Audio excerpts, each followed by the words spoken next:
जय जय रघुवीर समर्थ। शुका सारिखे पूर्ण वैराग्य जाचे, वशिष्ठा परिज्ञान योगेश्वराचे। कवी वाल्मिका सारिखा मान्य ऐसा, नमस्कार माझा सद्गुरु रामदासा। जय जय रघुवीर समर्थ। आज आपण समर्थांच्या वाङ्मयातला समर्थांची पत्र हा जो भाग आहे, जो आपल्या अभ्यासक्रमामध्ये आहे, तो आपण बघणार आहोत। समर्थांनी वाङ्मयाच्या प्रकारातल्या सगळ्याच प्रकारांना स्पर्श केलेला आहे। ओवीबद्ध आहे, गद्य आहे, अशा सगळ्या प्रकारामध्ये समर्थांची पत्र हाही एक वाङ्मयातला भाग आहे। इतर संतांच्या बाबतीत आपण विचार केला तर अशी पत्र किंवा पत्रव्यवहार किंवा राजकारण हे इतर संतांच्या बाबतीत दिसत नाही, परंतु समर्थांचा प्रमुख राजकारणावरतीही भर होता, भक्तीवर भर होता, पण राजकारणावरही भर होता। कारण घर गाव सुरक्षित नसेल तर भक्ती करणार कशी? असुरक्षिततेच्या वातावरणामध्ये भक्ती करता येणं शक्य नाही। आणि त्या काळचं वातावरणाची कल्पना आपल्याला सगळ्यांना आहे, इतिहास आपण बघितलेला आहे।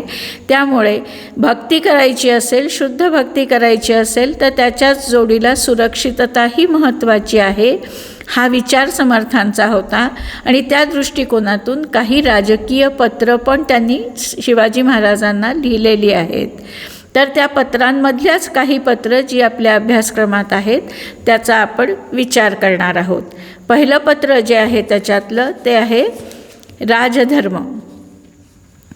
आता राजधर्म म्हणजे काय आणि ह्याला दासबोधामधला 11.5, 11.6 आणि 19.1 हे जे समास आहेत, ह्या समासांचा पण तुम्हाला संदर्भ घेता येऊ शकतो। आता राजधर्म म्हणजे काय, तर राजा म्हणजे कोण? जो त्या प्रांताचा प्रमुख असेल तो राजा, किंवा जसं गावाचा जो प्रमुख आहे, जमीनदार असेल, तिथला पाटील असेल, देशमुख असेल, कुलकर्णी असेल, तर तो त्या गावाचा राजा। मग त्या राजाने कसं वागलं पाहिजे, त्याचा धर्म काय, त्याचं आचरण कसं असावं, हे ज्याच्यामध्ये सांगितलं ते राजधर्म हे पत्र।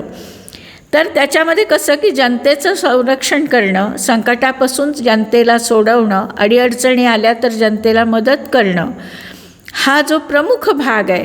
आणि तिथले उत्सव, देवळं जी असतील ती सुरक्षित ठेवणं, तिथले उत्सव उत्तम रीतीने करणं, त्याच्यात मदत करणं, हा सगळं हे जे कर्तव्य आहे हे राजाचं कर्तव्य। असं सांगणारे जे श्लोक आहेत ते 20 ओव्या आहेत ह्या राजधर्म ह्या पत्रामध्ये समर्थांच्या, त्याच्याबद्दल आपण थोडक्यात माहिती घेऊया। समर्थांचं चतुसूत्रीमध्ये आणि राजकारण हे महत्त्वाचं दुसरं अंग आहे।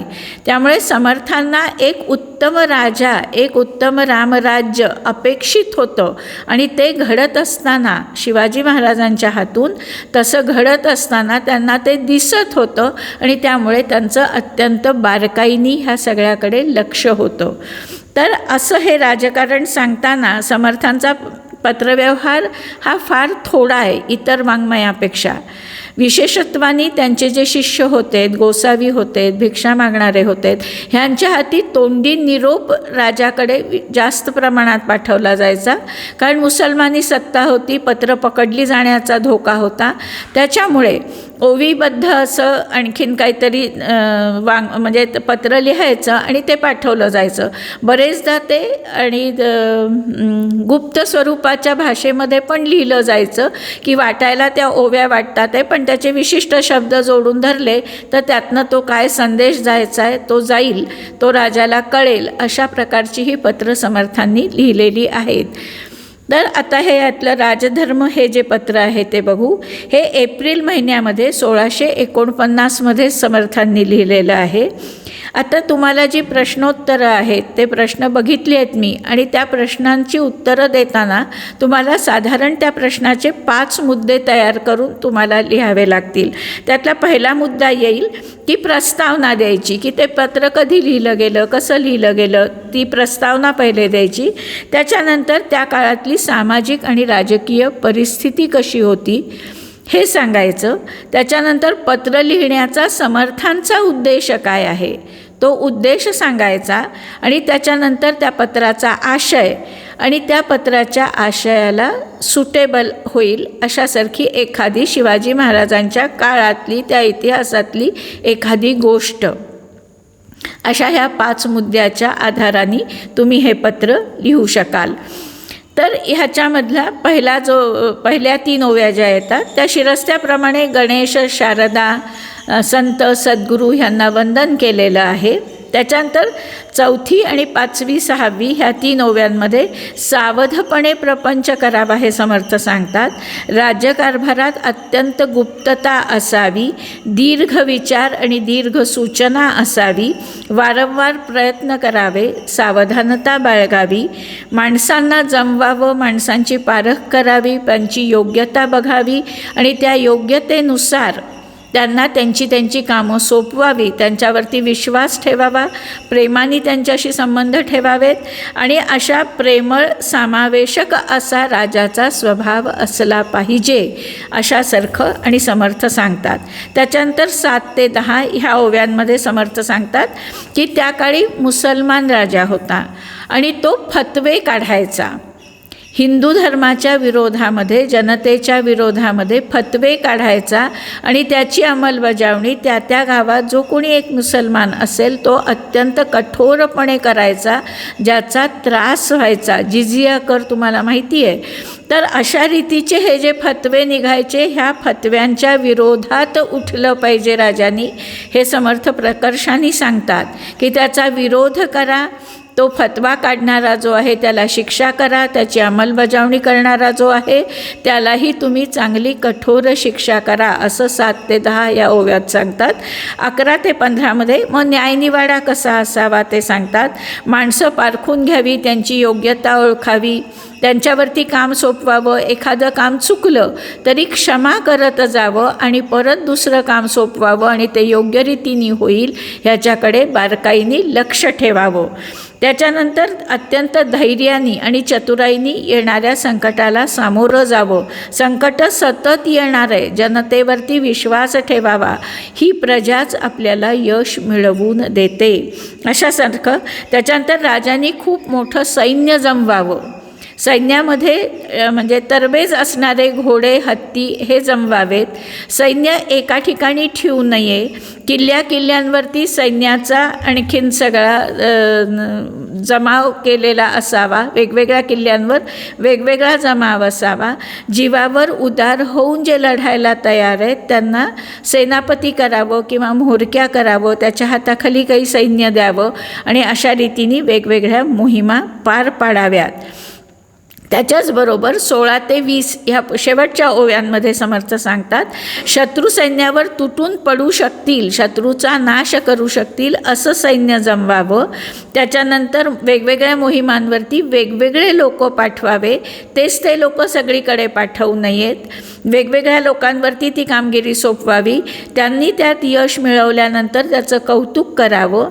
त्याचबरोबर राज्यकारभारामध्ये लक्ष घालावं. राज्यकारभारामध्ये पत्रव्यवहार करावा, किल्ल्यावरती पत्र पाठवावी, त्यांची जी उत्तरं येतील त्याची दखल घ्यावी. राज्यकारभारात जी मंडळी आणखीन सदरेवरती आहेत त्यांचे हिशोब तपासत राहावे. येणाऱ्या जाणाऱ्या आवकीचा, जमा खर्चाचा सतत हिशोब घ्यावा. कुठल्या आणखीन मोहिमेला किती खर्च आला, किती जमा झाली, हे सगळं बघावं आणि अत्यंत तरबेजपणे हे सगळं करावं असं समर्थांनी ह्या मध्ये सांगितलेलं आहे. अगदी प्रत्येक किल्ल्यावर तोफा असाव्यात, भाले, तलवारी, दारुगोळा सगळं युद्धाकरता सज्ज असावं. म्हणजे समर्थांचं किती बारकाईने लक्ष होतं राजकारणाकडे हे ह्या पत्रातून आपल्याला समजतं आणि राजाला त्यांनी कशा रीतीने उपदेश केलेला आहे ते ह्याच्यातून आपल्याला समजतं. आता राजा निस्पृह असावा हे जे समर्थांचं म्हणणं आहे ते आपल्याला तोरणा किल्ल्याच्या ह्याच्यातनं लक्षात येतं की तोरणा किल्ल्यामध्ये आणि ज्या वेळेला तो जिंकला त्यावेळेला त्या ठिकाणी सोन्याचे हंडे सापडलेत, पण त्यातला कुठलाही पैसा त्यांनी व्यक्तिगत कामाकरता घेतला नाही किंवा कुठल्या आपल्या सरदारांना किंवा आपल्या सैनिकांना वाटून टाकला नाही, तर तो सगळा पैसा तोरणा किल्ल्या आणि मजबूत करण्याकरता, त्याचे बुरुज बांधण्याकरता, तिथे ढाल तलवारी आणखीन सगळी हत्यारं तयार ठेवण्याकरता तो पैसा वापरला गेला. म्हणजे राजांनी निस्पृह असावं हा जो पहिला गुण सांगितला आहे, तो कशा रीतीने महाराजांनी ह्याच्यामध्ये म्हणजे अवलंबात आणला ते आपल्याला लक्षात येतं. सुरतेची लूट माहिती आहे तुम्हाला, बऱ्हाणपूरची लूट माहिती आहे. अशा रीतीने तुम्ही हा राजधर्म तुमच्या पेपरमध्ये समजावून देऊ शकता. पुढचं पत्र जे आहे ते पत्र आहे क्षात्र धर्माचं.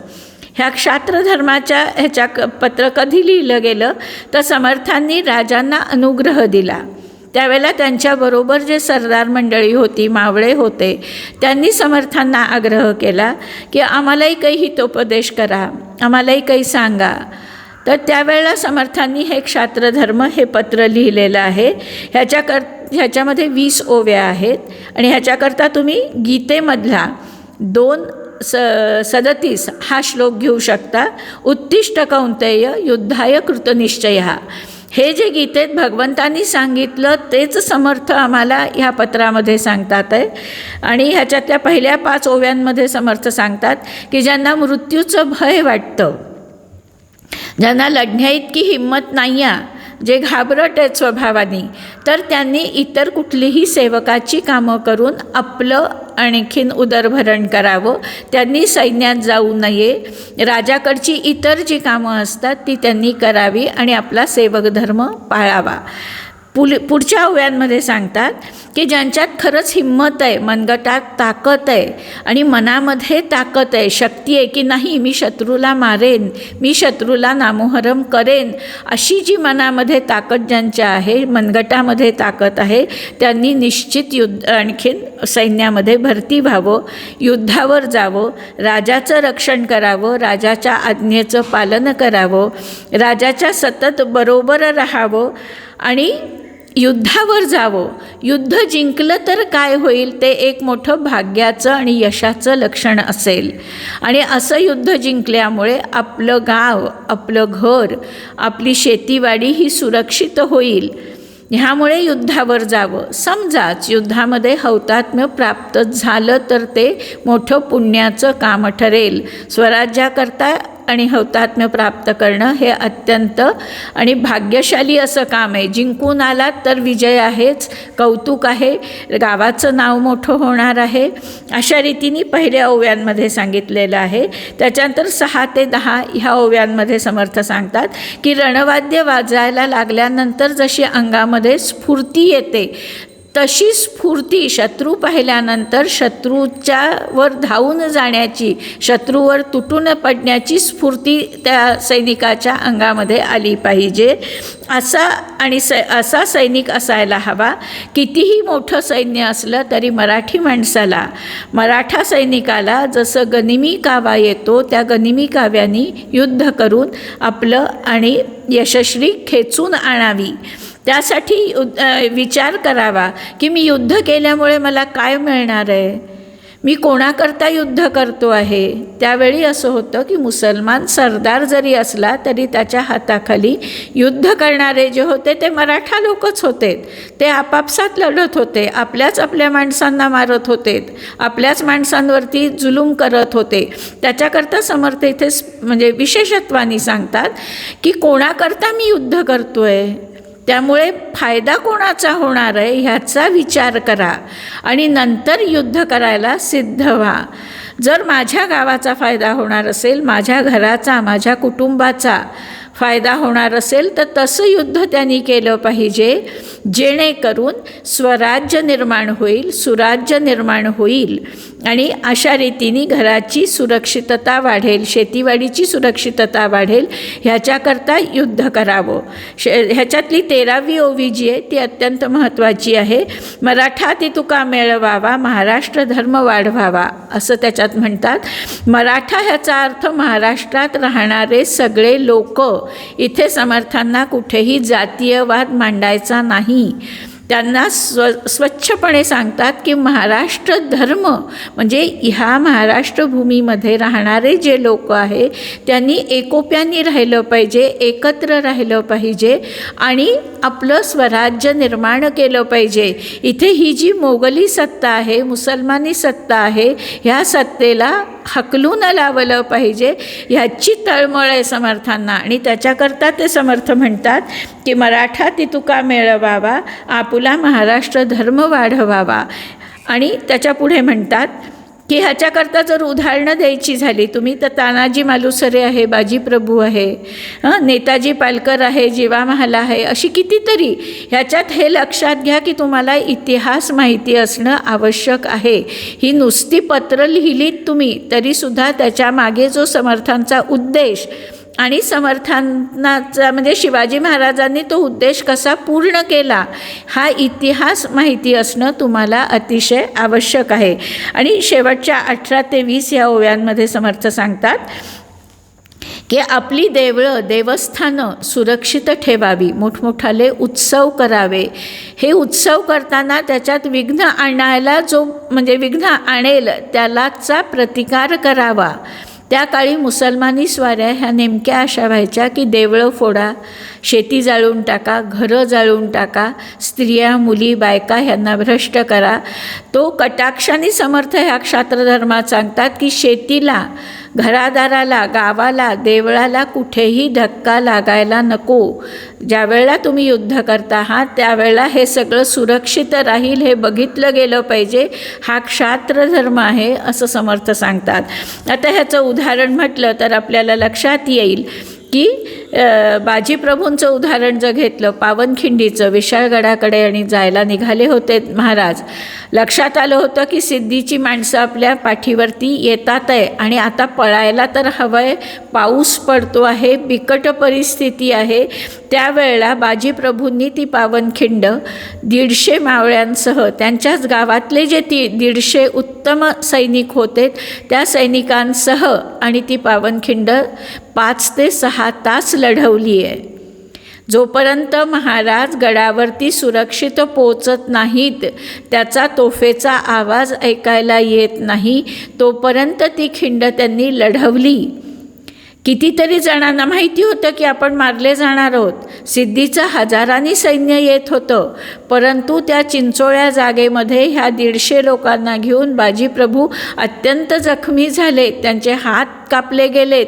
तरीसुद्धा अगदी प्रबळपणे ते उभे होते की नाही, एकही शत्रू पाठीवर जाणार नाही महाराजांच्या, जोपर्यंत महाराज सुरक्षितरित्या पोहोचत नाहीत.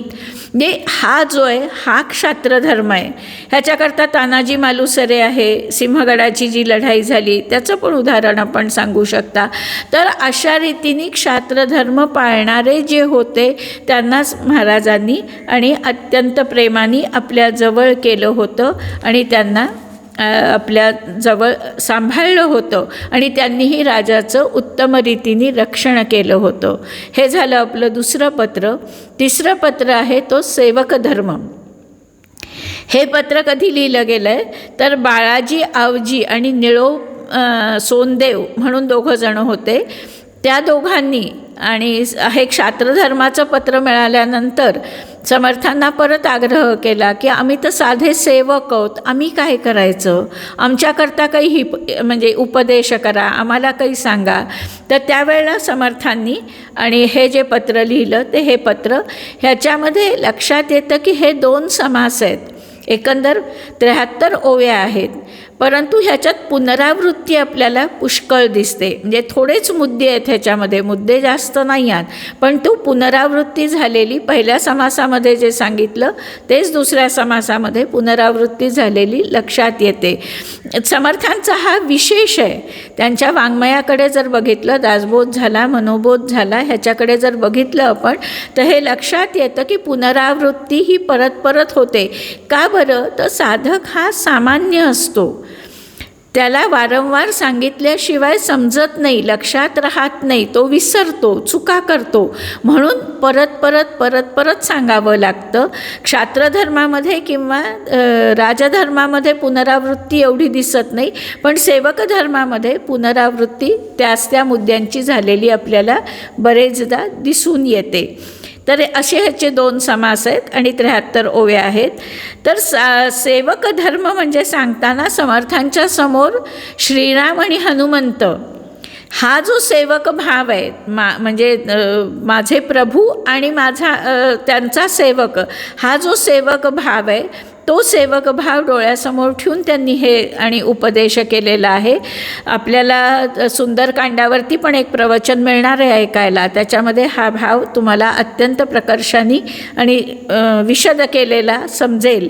तर असा हा सेवक, हनुमंतांनी कशी सेवा केली श्रीरामांची, की मालकाच्या मनातलं ओळखून मालकाला सांगायची पण गरज पडायला नको की मला काय हवं आहे, त्याच्या आधीच ते करून तयार असणं. तुम्हाला समर्थांच्या आणि गोष्टींमध्ये माहिती असेल की समर्थक रपेटीला निघालेत आणि त्यावेळेला माझ्या म्हणजे स्वामींना तहान लागेल, घोड्यावरनं रपेटीला जातात आहे, तर कल्याण स्वामी पाण्याचा तुंबा घेऊन आणि त्यांच्या मागे धावले होते.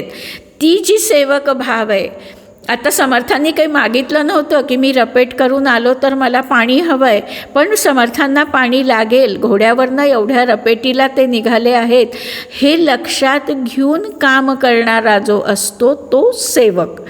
मग तो सेवक कसा असावा? त्याला क्षात्रधर्म झेपणार नाही, त्याला लढाया करायला जाणार नाही, त्याला युद्धावर जाता येणार नाही, असा जो थोडासा भित्र आहे मनानी, क्षात्रधर्माचं पालन जो नाही करू शकणार आहे असा जो आहे, त्यांनी सेवकाची कामं करावीत. मग हा सेवक कसा असावा? तर सुरुवातीच्या ओव्यांमध्ये समर्थ जो पहिला समास ह्याच्यातला सांगितला आहे त्याच्यामध्ये काय करू नये ह्याच्यावरती समर्थांनी जोर दिलेला आहे. तर त्यांनी फुशारक्या मारू नये, त्यांनी गर्वताठा करू नये, त्यांनी सांगितलेलं काम आणि कामचुकारपणा करू नये किंवा आपल्याला सांगितलेलं काम दुसऱ्यावर ढकलू नये, किंवा आपल्या म्हणजे फारशी सुमार बुद्धी आहे, फारशी बुद्धी नाही तरीसुद्धा आपण खूप बुद्धिमान आहोत, आपल्याला खूप अक्कल आहे, अशा फुशारक्या मारणं असं त्यांनी करू नये. त्याच्यानंतर सदैव कटकट करणं, सदैव वाईट भाषा बोलणं, सदैव आणखीन मालकाच्या पैशावर डोळा ठेवणं, असे कुठलेही अवगुण त्या सेवकामध्ये नसावेत. काय नको हे पहिल्यांदा ह्याच्यामध्ये समर्थ सांगतात आणि त्याच्यानंतर काय हवं ते सांगतात. तर मालकाच्या पैशावर डोळा ठेवण्याची त्याची ही नसावी, फंदफितुरी नसावी, लाचखोरी नसावी, हे विशेषत्वानी सांगतात. ह्याच्याकरता तुम्हाला मूर्ख आणि पढत मूर्ख हे जे 2 समास आहेत आपले 2:1 आणि 2:10 त्या समासांचा आधार घेता येईल. मूर्ख लक्षणात समर्थांनी खूप विस्तृतरित्या कोणकोणते अवगुण आपल्यात नसावे ते सांगितलं आहे. इथे सेवक धर्मातही तशा रीतीने समर्थ सांगतात. हा पहिला समास येतो. ह्याच्यामध्ये सांगताना की मालकाचं काम तत्परतेने करावं, त्याच्यात कुठलीही त्रुटी राहणार नाही ह्याच्याकडे लक्ष द्यावं, त्याच्यानंतर काम उत्तम होईल, मालकाला पसंत पडेल, त्याला आवडेल अशा रीतीने सेवा करावी. त्याच्यानंतर मालकाची घोडी जी असतील, बैल असतील, मालकाकडे जेही काही म्हणजे राजाकडचाच नोकर असं नाही तर सर्वसामान्य सेवक असा भाव घेऊन हा आणि सेवक धर्म समर्थांनी सांगितलेला आहे. तर त्यांच्याकडच्या घोडी असतील, पागा असतील, बैल असतील, बैलगाड्या असतील, त्यावेळचे जे काही साधनं होतीत प्रवासाची, तर ह्या सगळ्याची नीट निगा राखावी, ह्या सगळ्यांकडे नीट लक्ष द्यावं, सगळा हिशोब नीट ठेवावा, सगळा मालकाला नीट सांगावा. अशा रीतीने तो भ्रष्टाचार करणारा नसावा, फंदफितुरी करणारा नसावा, एक गोष्ट दुसऱ्याला सांगायची, तिसऱ्याला तिसरीच सांगायची, अशा रीतीने चुगलखोरपणा जो असतो, चहाडी जी असते ते काहीही नसावं असं स्पष्टपणे पहिल्या समासामध्ये समर्थ सांगतात. दुसऱ्या समासामध्येही त्याचीच उजळणी झालेली दिसते. पहिल्यातलेच गुण अवगुणांची उजळणी परत दुसऱ्या समासामध्ये पण झालेली दिसते. ह्याच्यामध्ये विशेषत्वाने जे सांगितलं आहे त्यांनी ते हेरगिरी करणारा आणि फंदफितुरी करणारा नसावा.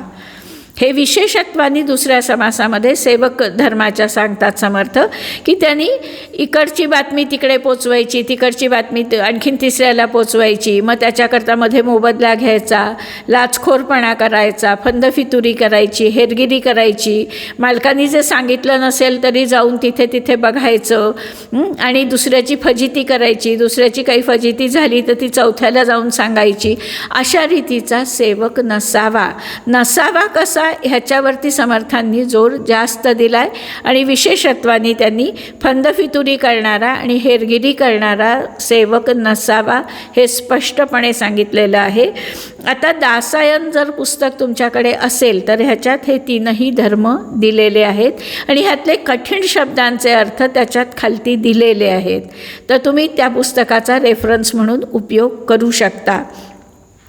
आता फंदफितुरी करणारा नसावा ह्याच्याकरता उदाहरण तुम्ही संभाजी महाराजांचं देऊ शकता, की संभाजी महाराज ज्या वेळेला पळालेत, म्हणजे तो आपल्याला संभाजी महाराजांच्या पत्रामध्ये तो संदर्भ येणार आहे, तर ते ज्या ठिकाणी होते तिथल्याच एका सेवकानी महाराजांच्या म्हणजे संभाजी महाराजांच्याच सेवकांनी जाऊन मुघलांना ही बातमी दिली की संभाजी महाराज कुठे आहेत ते, आणि त्याप्रमाणे सैन्य चाल करून आलं. संभाजी महाराजांजवळ फारसं सैन्य नव्हतं आणि ते पकडले गेलेत, औरंगजेबाच्या हाती लागलेत. तर असा हेरगिरी करणारा फंदफितुरी करणारा सेवक नसावा हे विशेषत्वानी ह्या सेवक धर्मामध्ये समर्थ सांगतात. मग सेवक कसा असावा, तर तो कसा असावा ह्याचं उदाहरण आपल्याला द्यायचं असेल तर तुम्ही आग्र्याहून सुटका ह्याचं उदाहरण सांगू शकता. हिरोजी फर्जत हा जो महाराजांबरोबर गेलेला होता, ज्या वेळेला आग्र्याहून महाराज पेटाऱ्यात बसून पळालेत त्यावेळेला त्या हिरोजी फर्जतला महाराजांसारखेच कपडे घातले, महाराजांच्या हातात जसं कडं असायचं तसं कडं घातलं गेलं, महाराजांनी स्वतःच्या हातातलं कडं त्याच्याजवळ दिलं आणि त्याला त्या पलंगावर झोपवलं. महाराज आजारी आहेत, अंगावर पूर्ण म्हणजे शाल पांघरून आणखीन तो झोपला, पाय चेपायला आणखीन एक जण बसला आणि त्या सगळा असा देखावा तयार करून महाराज तिथनं पळू शकलेत. आता किती जीवाची भीती होती त्या सेवकाला, पकडलं जाणार हे निश्चित होतं. पकडल्यानंतर औरंगजेब काय सोडणार होता, तो तर मारणारच होता. म्हणजे जीवावर उदार होऊन काम करणारा तो सेवक असावा हे महत्त्वाचं उदाहरण ह्याच्यातनं तुम्हाला समजतं. किंवा जीवा महालाचंही उदाहरण अफजल खानाच्या आणखीन कथेतनं तुम्ही सांगू शकता की सय्यद बंडांनी केलेला वार त्या आणखीन जीवा महालांनी स्वतःच्या तलवारीवर पेरला होता. अगदी छोटंसं टोक महाराजांना लागलं आणि जिरेटोपातनं एक छोटीशी जखम कपाळाला झाली, परंतु त्यांनी तो पेल घेतला आपल्या अंगावर. माहिती होतं की ह्या जर तलवारीवरचा चुकला तर हा माझ्या अंगावर येईल आणि मी मरेन, पण माझा राजा वाचला पाहिजे. जो हे स्वराज्य निर्माण करतो आहे, सुराज्य निर्माण करतो आहे, तो वाचला पाहिजे, हा मोठाच आणि भाग तिथे मनामध्ये त्यांच्या होता. आणि तशा रीतीने तिथे आणि त्या जीवा महालाचं वर्तन होतं. सेवक असा असायला हवा. जीवा महाला झाला किंवा शिवा काशीत झाला, विशाळगडाकडे पळून जाताना पालखीमध्ये शिवाजी महाराजांचं रूप घेऊन जो बसला होता, माहिती होतं सय्यद बंडांनी पकडल्यानंतर मारलंच जाणार आहे, परंतु माझे महाराज सुरक्षित राहतील. म्हणजे उद्देश मी जो म्हणते ना की ह्या पत्राचा उद्देश काय असावा हे तुम्हाला सांगता आलं पाहिजे, तर तिथे तुम्ही इतिहासाचा दाखला घेऊन तो उद्देश सांगू शकता. असे हे 3 धर्म झालेत. आता 2 पत्र बघू आपण ह्याच्यानंतरची. अफजल खानाच्या वधापूर्वीपासून समर्थांचं आणि अफजल खान स्वारीवरती बारकाईने लक्ष होतं. पहिलं पत्र तुम्ही जर शिवथर घळीमध्ये गेला असाल तर पहिलं पत्र तिथे लिहिलेलं दिसेल, पण तुम्हाला ठेवलेलं आहे तिथे लिहून की ज्याचं पहिलं अक्षर जर जोडलं, म्हणजे ओवीबद्ध ते आहे, पहिलं अक्षर जर जोडलं तर अफजल खान विजापूरचा सरदार निघाला आहे अशासारखं आणखीन त्याच्यामध्ये येतं. त्याच्यानंतरही त्या अफजल खान स्वारीवरती अत्यंत बारकाईने समर्थांचं लक्ष होतं आणि सतत गोसाव्यांबरोबर निरोप पाठवले जात होते. म्हणजे महाराजांचे हेर होतेच, पण समर्थांचंही तितकंच लक्ष त्या ठिकाणी होतं. आणि हेरांतर्फे आता कुठला कुठला विध्वंस केला, कुठल्या पंढरपूरला, तुळजापूरला, सगळ्या ठिकाणी, आणि विध्वंस करत करत आणखीन हे लोक निघालेत. आहे अफजल खानाची स्वारी, गाव शेतं कशी जाळली जातात आहे, कशा रीतीने आणि भ्रष्ट केलं जातं आहे, हे सगळी माहिती समर्थांच्या करवी आणि महाराजांच्या कानापर्यंत पोहोचत होती. त्याच्यानंतरचं पत्र लिहिलं आहे ते आपल्या अभ्यासक्रमात नाही आहे, पण ते पण पत्र खूप छान आहे की महाराजांनी भेटायला जाताना कसं भेटायला जावं, काय काय अंगावर घालून जावं, चिलखत कसं घालावं, जिरेटोप कसा घालावा, कशा रीतीने, कारण ह्याच्यात महाराजांना यश मिळालंच पाहिजे असा समर्थांचा पक्का दृढ निश्चय होता. आणि त्यामुळे ते म्हणतातही की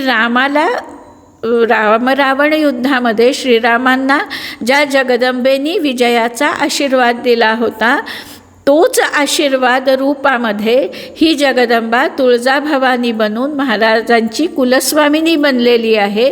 आणि त्यामुळे तिचा आशीर्वाद ह्या म्हणजे विजयाकरता आहे. त्यामुळे तुम्ही हे लक्षात ठेवा आणि तशा रीतींनीच ह्या स्वारीकडे बघा आणि ह्याच्यात विजय आपल्याला मिळालाच पाहिजे. ह्या दृष्टीने समर्थांचंही म्हणजे त्यांची पार्श्वभूमी त्याच्यामध्ये सतत लक्ष ठेवून होती की काय काय होतं आहे, काय काय घटना घडत आहेत, महाराजांनी कसं भेटावं, महाराजांनी त्याला कसं आणखीन आपल्या म्हणजे भागामध्ये आणावं, महाराजांनी त्याच्या भागात जाऊ नये तर महाराजांनी अफजल खानाला आपल्या भागापर्यंत आणावं की जिथे तुम्ही सुरक्षित राहू शकाल आणि त्याचं निपात करता येईल. असं ते दुसरं पत्र आहे. आणि तिसरं पत्र जे आहे ते अभिनंदनाचं पत्र आहे, ते आपल्या अभ्यासक्रमामध्ये आहे. तर अफजल खानाचा वध झाला आहे, त्याच्याही पुढे 2-3 महिने समर्थ स्वारीवरच आहेत. जेवढं काही त्यांनी आणखीन हे केला होता, विध्वंस केला होता, तो सगळा त्यांनी परतवून लावलेला आहे, सगळा खजिना लुटलेला आहे. आणि असा हे झाल्यानंतर मग हे अफजल खानाच्या स्वारीचं अभिनंदनाचं पत्र आणि समर्थांनी लिहिलेलं आहे. ह्याच्याकरता तुम्ही 18:6 दासबोधातला 18:6चा उत्तम पुरुष निरूपण जे आहे त्याचा संदर्भ घेऊ शकता. अफजल खान स्वारीचं म्हणजे लक्ष तर होतंच. आणि मग ज्या वेळेला विजय मिळाला, ते समर्थांना कळलं सगळं, त्यावेळेला हे अगदी 10 ओळीचं पत्र आहे, छोटंसं पत्र आहे, फार मोठं नाही आहे. ह्याच्यामध्ये 17 विशेषणं समर्थ आणि महाराजांना लावतात. आणि प्रत्येक वेळेला म्हणतात की देणे ईश्वराचे. म्हणजे हे सगळं जे आहे, हे जे उत्तम गुण तुमच्यात आले आहे, ही 17 विशेषणं जी तुमच्यामध्ये आलेली आहे, हे जे प्रगट झालेलं आहे ते उत्तम गुण, हे देणं हे ईश्वराचं देणं आहे. हे कशाकरता समर्थ असं म्हणतात, ते एवढ्याकरता की त्याचा अहंकार होऊ नये. मी विजय मिळवला एवढा मोठा, म्हणजे ती अत्यंत अफजल खान स्वारी ही अतिशय सगळ्या जनतेला भयभीत करणारी, चिंतित करणारी अशी स्वारी होती. आणि त्याच्यामुळे सगळी जनता घाबरलेली होती. मुघलांनासुद्धा वाटत होतं की बस शिवाजी संपला आता, म्हणजे आपलंच राज्य. तिकडे कुतुबशाह होतात, आणखीन आदिलशाह होता, सगळ्यांना वाटत होतं की अफजल खान तर आता ह्याला मारणारच आणि आता आपलंच बिनभोभाट म्हणजे राज्य राहू शकेल. परंतु समर्थांची अतिशय तळमळ होती, राजांची अतिशय तळमळ होती की नाही, ह्या स्वारीत विजय आपल्यालाच मिळाला पाहिजे. त्याच्याकरता किती प्लॅनिंग केलं, किती ते वकील गेले, कितीदा त्यांनी आणखीन प्रतापगडावरती राजे घाबरले सांगत त्यांना कसं आणलं, हा इतिहास माहिती आहे. हा इतिहास थोड्या प्रमाणात तुम्ही सांगू शकता. पण हे सगळं सांगताना समर्थ म्हणतात की देणे ईश्वराचे. ते कुठेही हा तुझा गुण आहे नाही म्हणत, तर तू त्या ईश्वराचा अवतार आहेस आणि ते उत्तम गुण तुला ईश्वराने दिले आहेत आणि त्या ईश्वराच्या जगदंबेच्या आशीर्वादाने ते प्रगट होतात आहे. म्हणजे समर्थांचं दीर्घ सूचना जी म्हणतो आपण ती लक्षात येते ह्या ठिकाणी, की कशा रीतीने ते ह्या गोष्टीला पुढे आणखीन हे करतात, की देणे ईश्वराचे म्हणून जातात. ह्याच्याकरता गीतेचा 4था जो अध्याय आहे त्यातली 7वी आणि 8वी ओवी, धर्मस्थापनेचे नर, ती ओवी ह्याच्यामध्ये आहे अभिनंदनाच्या पत्रामध्ये, आणि त्याचा आधार आपण इथे घेऊ शकतो. किंवा गीतेमधल्या 16वा अध्याय त्यातल्या पहिले 3 ओव्या उत्तम गुणांच्या ज्या दिलेल्या आहेत, तेच उत्तम गुण ह्या 17 विशेषणांमध्ये समर्थांनी आणि सांगितलेले आहेत. आणि प्रत्येक ठिकाणी ते म्हणत जातात की हे देणे ईश्वराचे म्हणून. तर आता पहिल्या 5 ओव्या ज्या आहेत ते त्याच्यामध्ये राजांचं कौतुक केलेलं आहे, त्यांना वेगवेगळी विशेषणं लावलेली आहे की राजे कसे न्यायी आहेत, नीतिमत्तेचे आहेत, सारासार विवेकाचे आहेत, तरीही ते विरक्त आहेत, श्रीमंत योगी असं म्हणतात समर्थ त्याच्यात. अत्यंत धाडसी आहेत, शूर आहेत, विवेकाने प्रत्येक काम अत्यंत सांभाळून करणारे आहेत आणि त्यामुळेच त्यांना त्याच्यामध्ये यश प्राप्त होतो असं सांगतात. आणि शेवटच्या 6 ते 10 ह्या ओव्यांमध्ये म्हणतात की राजे अत्यंत सोशिक आहेत, अत्यंत शांत आहेत, सर्व लोकांची गाऱ्हाणी ऐकून घेणारे आहेत, योग्य न्याय करणारे आहेत. असा रीतीचा हा जो उत्तम राजा आहे, असा हा राजा आपल्या पदरी उत्तम लोकांचाही सांभाळ करतो. त्याच्याकरता बहिर्जी नाईक, जीवा महाला किंवा ते बोकील वकील ह्या सगळ्यांनी प्रचंड मेहनत घेऊन आणि ती सगळी स्वारी विजयामध्ये बदलली आहे. की जो अहंकार होता त्या अफजल खानाला, त्या अहंकाराचा पूर्ण निपात त्या ठिकाणी केला गेलेला आहे आणि महाराजांनी जय विजय मिळवून आणलेला आहे. महाराजांजवळ अत्यंत उत्तम कलाकार मंडळी होती, चांगले लढवय्ये होते आणि अशा सगळ्यांनी मिळून महाराजांना यश प्राप्त करून दिलं आणि त्यांना सुरक्षित ठेवलं. खजिना परत भरला, जो विध्वंस केला गेला होता तोही सगळा आणि खजिना भरला गेला. ते सगळं परत नीटनेटकं केलं गेलं. जी गावं उद्ध्वस्त केली गेली होती त्या सगळ्या गावांना परत मदत केली गेली आणि जनतेचं अलोट प्रेम ह्याच्यातून महाराजांना मिळालं. आणि असा हा जो राजा आहे, धर्मस्थापनेचे नर ते ईश्वराचे अवतार, श्रीमंत योगी, अशा रीतीने 8व्या ओवीमध्ये समर्थ सांगतात आहे. असं हे अभिनंदनाचं पत्र अतिशय छान पत्र आहे. 10च ओव्या असल्यात तरीसुद्धा अतिशय उत्तम असं हे पत्र आहे. आणि आता शेवटच्या टप्प्याकडे जाऊया. शेवटचं पत्र जे आहे ते संभाजी महाराजांना उपदेशपर पाठवलेलं पत्र आहे. तर ह्याच्यात सुद्धा मागच्या वेळेला जसे तुम्हाला मी 5 मुद्दे सांगितले तसेच मुद्दे ह्या पण प्रश्नाच्या उत्तरामध्ये येतील तुमचे. आता ह्यावेळची पार्श्वभूमी अशी आहे की महाराजांचा मृत्यू झाला आहे, अकाली झाला आहे, दक्षिण विजय करून परत आलेले आहेत महाराज आणि त्याच्यानंतर आजारी पडलेत आणि मृत्यू झाला. त्यावेळेला कारभारी जे गडावरचे होते आणि अष्टप्रधान मंडळ होतं, सोयराबाई होत्यात आणि संभाजीराजे होते. राजे म्हणजे महाराज असतानापासूनच ह्यांच्यामध्ये कुरबुरी सुरू झाल्या होत्यात, महाराजांच्या कानावर त्या गेलेल्या होत्यात, कल्पना होती त्यांना. परंतु अचानकच महाराज गेलेत एवढी कल्पना नव्हती. आजारी होते असं वाटलं होतं की त्यातनं ते सावरतील आणि चांगल्या प्रकारे परत राज्य पुढे सुरू होईल.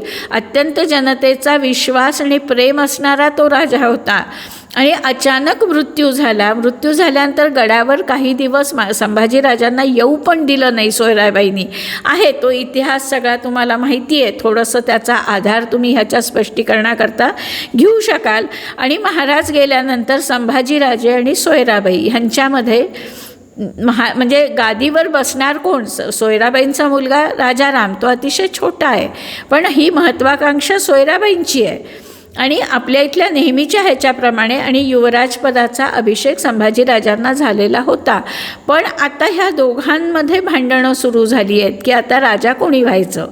अष्टप्रधान मंडळ जे आहे त्या मंडळामधले काही जणं संभाजी महाराजांच्या बाजूनी आहे, सेनापती वगैरे जे आहेत, सरदार लोक जे आहेत हे सगळे राजांच्या बाजूनी आहे, प्रजा राजा म्हणजे संभाजीराजांच्या बाजूनी आहे.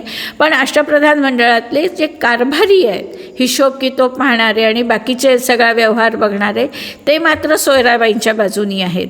आणि त्या सोयराबाईंच्या बाजूनी असल्यामुळे त्यांना वाटतं की ह्यांच्या हातात कारभार जावा. संभाजीराजे तसे तापट आहेत, पटकन राग येतो, थोडेसे हलक्या कानाचे आहेत, संशयी वृत्तीचे आहेत. म्हणजे कोणी काही मनात भरवलं, कोणी काही सांगितलं की लगेच त्याच्यावर विश्वास ठेवणारे. म्हणजे सारासार विवेक, वैराग्य हे उत्तम गुण संभाजीराजांकडे नाहीत. आणि अशा ह्या तापट स्वभावामुळे बऱ्याच जणांना त्यांनी दुखावलेलं पण आहे. अशा ह्या भांडणाची आणखीन स्थिती निर्माण झालेली आहे. आणि त्यावेळेला म्हणजे समर्थ अत्यंत दुःखी झाले होते महाराज गेल्यानंतर की आता ह्या स्वराज्याचं काय होणार. कारण महाराज असताना, शिवाजीराजे असतानाच एकदा संभाजीराजे मोगलांना जाऊन मिळाले होते. औरंगाबादेला जो त्यांचा मुलगा अकबर, त्याच्याकडे हे काही दिवस जाऊन राहून आले होते. त्यामुळे ह्यांच्याबद्दल मनामध्ये म्हणजे साशंक भाव निर्माण झाला होता की हा राजा कसा असेल, जो मोगलांना जाऊन मिळतो, तो कशा रीतीने कार्य करू शकेल. असा सगळ्या जनतेच्याही जरी अलोट प्रेम होतं, विश्वास होता की महाराजांचे पुत्र आहे, उत्तम आहे, ज्येष्ठ पुत्र आहे, तर हे उत्तम असतील. परंतु अशीही काही वर्तणूक त्यांच्याकडनं, संभाजीराजांकडनं झालेली असल्या कारणामुळे प्रजा पण थोडीशी साशंक होती. आणि कारभारी तर विरोधात होतेच. कारभारी काही प्रमाणात भ्रष्ट आहेत हे महाराजांनाही माहिती होतं, परंतु ते सांभाळून घेत होते की आपल्याला जर एवढ्या मोहिमा करायच्या, गड सोडून बाहेर जायचं. जिजाबाई होत्या तोपर्यंत वचक होता, परंतु महाराजांना ज्यावेळेला मोहिमेवर जावं लागेल त्यावेळेला कारभाऱ्यांच्या हातामध्ये सगळा म्हणजे अष्टप्रधान मंडळाच्या हाती कारभार राहत होता. आणि त्यावेळेला मग थोड्याशा चुका, थोडंसं काहीतरी भ्रष्टाचार चालत होता. महाराजांना हे माहिती होतं. पण महाराज गेल्यानंतर जसं गडावरती संभाजीराजे आलेत आणि त्याच्यानंतर त्यांनी काही कारभाऱ्यांना आणखीन शिक्षा केल्यात, कोणाला काढून टाकलं. जे लेखनिक वगैरे तिथे बसलेले म्हणजे ते असायचे गडावरचं सगळं काम बघणारे, त्यांना कोणाला शिक्षा केल्या. त्याच्यामुळे नाराजी खूप होती. आणि अशी सगळी नाराजी असताना मग महाराजा म्हणजे समर्थांनी एक पत्र पाठवलं आहे. ते जवळपास 21 ओव्यांचं हे पत्र आहे, जे संभाजीराजांकरता लिहिलेलं आहे. त्याच्यामध्ये पहिल्या 5 ओव्यांमध्ये आणखीन म्हणतात की संभाजीराजांनी महाराजांचे गुण आठवावेत. गुण म्हणजे ते कसं वागत होते, कोणाला कसं प्रेम देत होते, कसा विश्वास संपादन करत होते, हे सगळं त्यांनी आठवावं आणि तशाप्रमाणे वागण्याचा प्रयत्न करावा. आपल्यातला संताप सोडावा, एकांतस्थळी जाऊन चिंतन करावं, सारासार विचार करावा, विवेकाने वागावं, संशयी वृत्ती सोडावी, क्षमाशीलता आचरणात आणावी, विश्वासाने नवीन लोक जोडावीत, त्यांच्यावरती प्रेमाने एखादं कार्य सोपवावं आणि ते कार्य यशस्वी होईल ह्याच्याकरता त्यांच्यामध्ये विश्वास निर्माण करावा, त्यांना मदत करावी, जनतेचं प्रेम मिळवावं. ते मिळाल्यामुळेच यश प्राप्त होणार आहे. ही भांडणं सोडून द्यावीत आणि थोडंसं क्षमाशील होऊन थोडं गोष्टी दुर्लक्ष करायला शिकाव्यात. 6 ते 10 मध्ये म्हणतात, आपल्या वडिलांनी अत्यंत कष्टाने आणि अतिशय त्रासामधून हे राज्य सुराज्य निर्माण केलंय, राखलंय, ह्याची आठवण ठेवा. हे असंच आयतं तयार मिळालेलं नाही. नेहमी दोघांचं जर भांडण झालं तर त्यात तिसऱ्याचा लाभ होतो. ह्याच्यामुळे शत्रू बळावेल, शत्रूला लाभ होईल आणि केलेलं इतकं सुरेख स्वराज्य निर्माण केलेलं शत्रूच्या हाती जाईल. त्यामुळे तुम्ही अतिशय सावध राहा. जनता त्याच्यामुळे दुःखी होईल आणि बोल तुम्हाला लागेल. त्यामुळे असं करू नका. संताप सोडा. आपले जे कोणी सहकारी आहेत त्या सहकाऱ्यांवरती किती विश्वास ठेवायचा, त्यांच्यावर किती विसंबून राहायचं ह्याच्याकडे लक्ष द्या. प्रत्येक घटनेची शहानिशा करून घेत जा. 11 ते 5 मध्ये म्हणतात, आपली तलवार रणांगणावरती चालवावी, आपलं शत्रूला धाक निर्माण करावा, आपला पराक्रम सिद्ध करावा आणि त्यामुळे अलोट प्रेम प्राप्त होईल, विश्वास निर्माण होईल आणि त्यामुळे आपल्याला यश प्राप्त होईल. चहाड्या चुगल्या करणाऱ्या लोकांकडे दुर्लक्ष करावं, त्याच्यामुळे आत्मीयतेने सगळ्यांशी संबंध निर्माण करावेत. जसा विश्वास ओलावा महाराजांनी दिला होता, प्रत्येकाला दिला होता, प्रत्येकाबरोबर उत्तम संबंध निर्माण केले होते, तसेच चांगले प्रेमाचे, विश्वासाचे, आदराचे संबंध निर्माण करण्याचा प्रयत्न करावा. आणि ह्याच्यामध्ये जी येते ते 18व्या ओवीपासूनचा ज्या ओव्या आहेत त्या अतिशय सुंदर ओव्या आहेत. 18व्यामध्ये म्हणतात, शिवरायांचे 8वावे स्वरूप, शिवरायांचा 8वावा साक्षेप, शिवरायांचा 8वावा प्रताप भूमंडळी. म्हणजे सतत वडिलांना आदर्श म्हणून डोळ्यासमोर ठेवा आणि प्रत्येक घटनेत ते कसे वागले.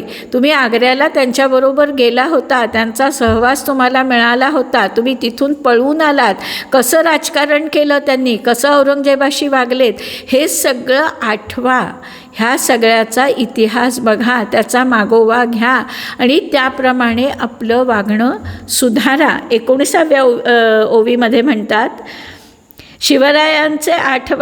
शिवरायांचे कैसे चालणे, शिवरायांचे कैसे बोलणे, शिवरायांचे सलगी देणे कैसे असे.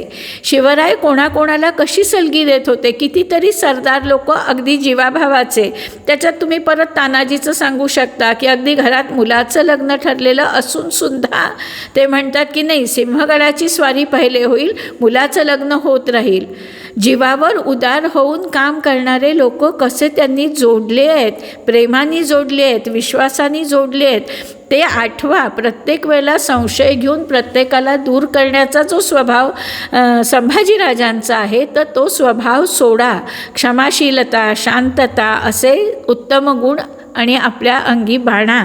शेवटच्या कडव्यामध्ये म्हणतात, सकळ सुखांचा त्याग करुनी साधिजे जो योग, राज्य साधनाची लगबग ऐसी असे, त्याहुनी करावे विशेष, तरीच म्हणावे पुरुष, या उपरी आता विशेष काय लिहावे. म्हणजे सतत तुम्ही वडिलांना आदर्श म्हणून समोर ठेवा आणि त्याप्रमाणे वागा. आपला जो म्हणजे संतापी स्वभाव आहे तो सोडा. क्षमाशीलता, सगळ्यांना सामावून घेणं, समावेशक वृत्ती सामावून घ्या आणि विशेषत्वानी विवेक आणि वैराग्य ह्याचा अंगीकार करा. अशा रीतीचं हे शेवटचं पत्र जरा म्हणजे कानपिचक्या ज्याला म्हणतो तशासारख्या संभाजीराजांना दिलेले आहेत. सौम्य भाषेमध्ये लिहिलेलं आहे, पण असं हे शेवटचं पत्र आणखीन समर्थांनी लिहिलेलं. आत्तापर्यंत आपण हा गोषवारा सगळा बघितला. तुम्ही पण उत्तम रीतीने प्रश्नांची उत्तरं लिहू शकाल असं वाटतं आणि तुम्हाला हे समजलं असेल असं वाटतं. जय जय रघुवीर समर्थ.